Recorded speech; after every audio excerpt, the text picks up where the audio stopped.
చూస్తేనే నోరు ఊరిపోయేటట్టుగా ఉంది కదా. ఏంటి అనుకుంటున్నారా? గుత్తి కాకరకాయ కూర. అయితే కావాల్సిన ఇంగ్రీడియంట్స్ ఉల్లిపాయలు, నెక్స్ట్ కొంచెం కాకరకాయలు మీడియం సైజ్ అయితే మాత్రం తీసుకున్నాను నేనైతే మాత్రం అండి. ఉల్లిపాయలు, ఎండుమిరపకాయలు, చాయ్ మినపప్పు, జీలకర్ర, సింపుల్గా అయిపోతాయి, ఇంకేం అక్కర్లేదు. నెక్స్ట్ ఏంటంటే కొంచెం అన్నీ మనం ముందర కాకరకాయలు అయితే మాత్రం బాయిల్ చేసుకోవాలి కాబట్టి ఈ విధంగా కొంచెం వాటర్ వేసేసి కొంచెం కడిగేసుకున్నానండి. కాకరకాయలు కడుక్కున్న తర్వాత కొంచెం వంకాయలాగే అంటే 4 వెంపులా కాకుండా ఒక్క వెంపు చీరితే సరిపోతుంది. చిన్న చిన్న కాకరకాయలు, మిరపకాయలు చీరేటప్పుడు ఎప్పుడైనా సరే మిరపకాయలు చేతితో టకుండా ఈ విధంగా కత్తిరి పత్రం పెట్టుకుంటూ ఉండండి. ఒకసారి నాకైతే అనుభవం అయిపోయిందండో, కారం మొహానికి రాసేసుకున్నాను, మండిపోయింది. అందుకని ఈ విధంగా కత్తిరి పెట్టుకోండి. నెక్స్ట్ కాకరకాయ తరిగేటప్పుడు మాత్రం చిన్నదిగా లైట్గా మధ్యలో చీరితే సరిపోతుందండి. లోపల గింజలన్నీ నేను తీసేస్తాను, లేతగా ఉంటే వదిలేస్తాను. తినేటప్పుడు అయితే మాత్రం చాలా బాగుంటాయండి గింజలు. లేతగా ఉంది చిన్న కాయ అయితే వదిలేసాను నేను.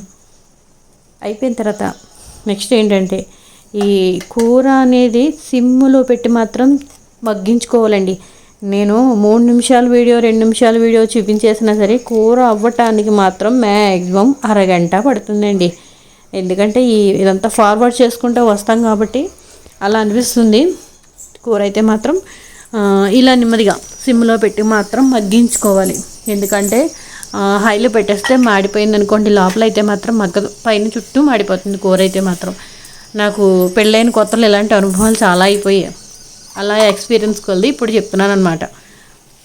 మినపప్పు వేయించేసుకుందాం ఫస్ట్, తర్వాత కొంచెం జీలకర్ర, నెక్స్ట్ మిరపకాయలు ఒకసారి వేసేసుకొని పోపు అయితే మాత్రం తీసేసుకొని మిక్సీలో వేసేసుకున్నాను. ఈవేళ నేను రుబ్బరోట్లో దంచే పచ్చడి కాదు కాబట్టి మిక్సీలో వేసానండి. ఉల్లిపాయలు కూడా కొంచెం గోల్డిష్ కలర్ వచ్చేవరకు సరిపోతుంది. నెక్స్ట్ ఇంకా కాకరకాయ చూసారా, చిన్నకాయలు అయితే లేతవైతే వదిలేసాను, కొంచెం పెద్దవైతే లైట్గా ఎక్కువ మ్యాక్సిమం అన్నీ ఒకటే సైజు మాత్రం తెచ్చుకున్నానండి నేను. కాకరకాయలు ఎప్పుడు ఎంచుకున్నా సరే పెద్ద పెద్ద కాకరకాయలు అయితే మాత్రం నేను అస్సలు తెచ్చుకోను. బజార్కి వెళ్తే మాత్రం నేనే ఎంచుకుంటాను, ఈ సైజే తెచ్చుకుంటాను. వంకాయలు కూడా సేమ్ అంతే. అయితే ఈ విధంగా మగ్గ పెట్టేసుకుంటే ఫస్ట్ ఇందులోను కూర గ్రేవీ అది ఇంకా వేయలేదండి నేను.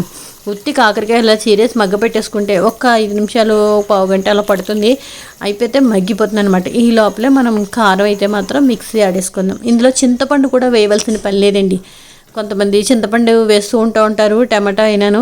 నేనైతే మాత్రం కమ్మగా ఉంటుంది కాబట్టి కొంచెం ఈ విధంగా ఉల్లిపాయ మినపప్పు కూడా చాయ్ మినపప్పు కొంచెం ఎక్కువ వేసాను కాబట్టి కమ్మగా ఉంటుంది అనమాట.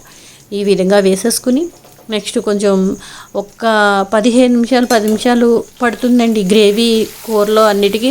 అయితే నేను వేడి మీద అలా వేసేసాను కాబట్టి అన్నిటికీ మగ్గిపోయేటట్టుగా వేసేసాను. ఒక్కొక్కటి పట్టుకొని మళ్ళీ కూరడం అంతా నాకు పొద్దున్నే ఈవేళ అసలు టైమే కుదరలేదండి ఇంత విడివిడిగా చేయడానికి. పొద్దున్నే క్యారేజ్ చేయడానికి తెలియదే ఉంది. అయితే ఇలా వండేసుకున్నాను అనమాట.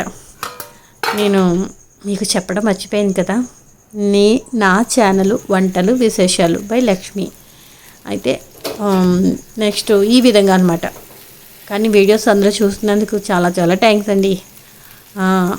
కూర అయితే మాత్రం అయిపోయిందండి. ఈ కాకరకాయ కూర తింటే ఆరోగ్యానికి కూడా చాలా మంచిది.